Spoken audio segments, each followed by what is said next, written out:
Hello नौजवान साथियों, कैसे हैं आप सभी लोग। आप सभी का स्वागत है यूजीसी अड्डा पर। जी हैं, आपका एक ऐसा नया परिवार जो आपको बहुत अच्छे तरीके से सही इन्फॉर्मेशन पर लेकर जाएगा। मतलब क्या कहते हैं, लाइव सेशन के बैकएंड में बहुत सारा काम करने के बाद, सबकी हेल्प करने के बाद सोचा क्यों ना आप खुद को ही लाइव आना चाहिए, ताकि और ज़्यादा जो हम बातें पीछे बैकएंड से हमारी अन्य चैनलों को प्रोवाइड करवाते हैं, तो उससे लगता है कि मुझे भी अब आगे सामने खुलकर खेलना चाहिए। स्वागत है आपका, मैं हूं संजय चौधरी और आपका अपना न्यू चैनल यूजीसी अड्डा इसी प्रकार ग्रोथ करता है। और आप जल्दी जल्दी फटाफट इसको लाइक और शेयर जरूर करें, क्योंकि अभी ये परिवार स्टार्ट हुआ है। आज ये पहला वीडियो में डाल रहा हूं।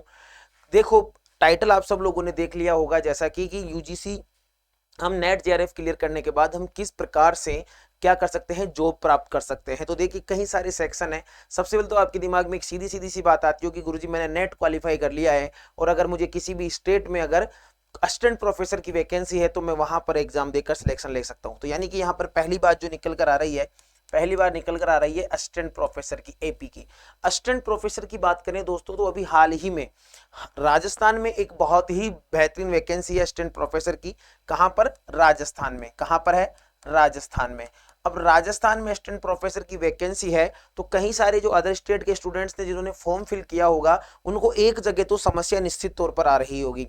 साथ में राजस्थान वालों को भी समस्या आ रही होगी। वो समस्या किस लिए क्रिएट हो रही होगी?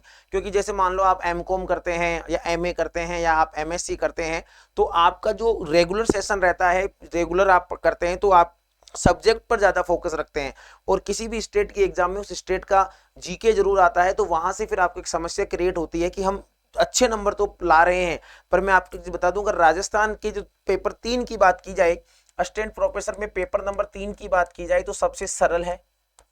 क्या है? सबसे सरल है और सर्वाधिक स्कोर वाला है। कैसा है? सर्वाधिक स्कोर आप यहां से प्राप्त कर सकते हैं। तो एक तो असिस्टेंट प्रोफेसर के माध्यम से आप अपना जॉब सिक्योर कर सकते हैं। आने वाले एग्जाम्स में या किसी भी स्टेट में अगर कोई एग्जाम आता है, तो वहां पर आप चीजें समेट सकते हैं। उसके बाद बताऊं दोस्तों, नेट के माध्यम से तो आप क्या कर सकते हैं, एपी के लिए क्वालिफाई हो सकते हैं। पर इसके अलावा इससे ऊपर एक चीज आती है, जेआरएफ। क्या आती है? जेआरएफ, जिस पर नए करते भी आप 35K से 40K रुपीज के क्या हो जाते हैं, रिसर्चर हो जाते हैं। आपको वो पैसा यहाँ पर मिलता है। जेआरएफ के दौरान क्या होता है कि अगर आपकी जो थीसिस है, जो आप बना रहे हैं, किसी प्रोफेसर के गाइडेंस में काम कर रहे हैं, और वर्तमान में मान लो आप ऐसा कोई टॉपिक लेते हैं। देखो, मेरे कई सारे मित्र, मैं इसको ऐसे समझाने की कोशिश करता हूं कि लोग पीएचडी करते हैं, तो एक ही टॉपिक पर 5-5 बार पीएचडी करते हैं। मेरे एक गुरुजी हैं, बहुत अच्छे असिस्टेंट प्रोफेसर हैं वो यूनिवर्सिटी में। तो वो बता रहे थे कि मारवाड़ के शासक हैं राउत चंद्र सेन पर अब तक उनकी ही यूनिवर्सिटी से कम 10 पीएचडी कर ली गई है। 10 बार। तो उनमें 10 में ऐसा तुमने खोज क्या लिया है? तो अगर आप अपने आप को दुनिया से बिल्कुल अलग हटना चाहते हैं, बिल्कुल दुनिया से अलग रखना चाहते हैं, तो एक ऐसा टॉपिक चुने जो वर्तमान समस्याओं का समाधान करे। किसका समाधान करे? वर्तमान समस्याओं का समाधान।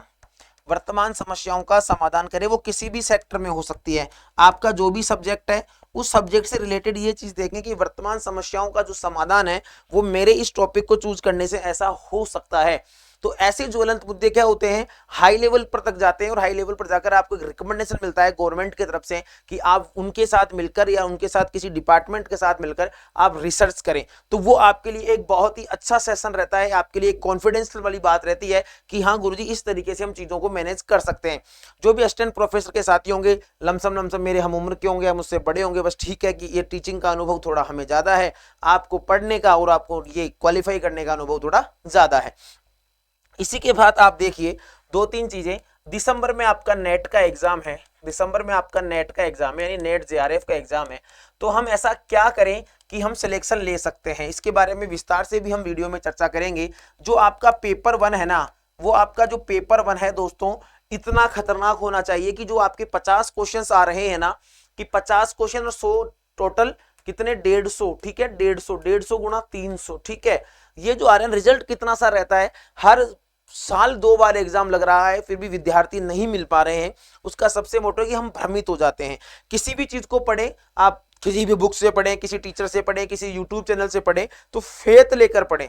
दूसरा, आप शुरू के 10 दिन में ये देख लें कि कहां से कंटेंट आपको समझ में आ रहा है। कंटेंट कहां कितना मिल रहा है, it is not a doesn't matter, आपको समझ में कितना आ रहा है।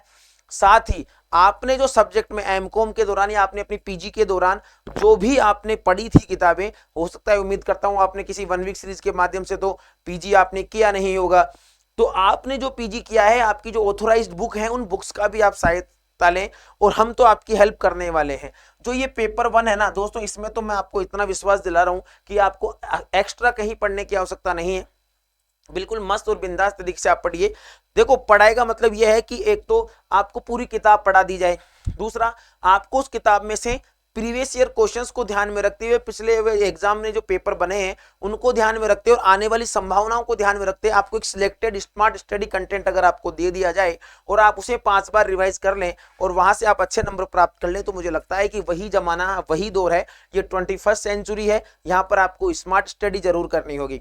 तो साथियों, ये जो आपका चैनल है यूजीसी अड्डा, इसे आप आज ही सब्सक्राइब कर लें और ज्यादा से ज्यादा दोस्तों को इसे शेयर करें। जल्द ही, यानी 1 या 2 दिन में आपकी यहाँ पर क्लासें प्रारंभ होने वाली है। सबसे पहले हम यूनिट करेंगे कम्युनिकेशन संप्रेषण वाली, क्योंकि आपका और हमारा कम्युनिकेशन भी बेहतरीन होना जरूरी है। तो मैं लेता हूँ इजाजत। तो उम्मीद करूंगा कि ज्यादा से ज्यादा चैनल को सब्सक्राइब करें और ज्यादा से ज्यादा सेशन को लाइक और शेयर जरूर करें। धन्यवाद साथियों।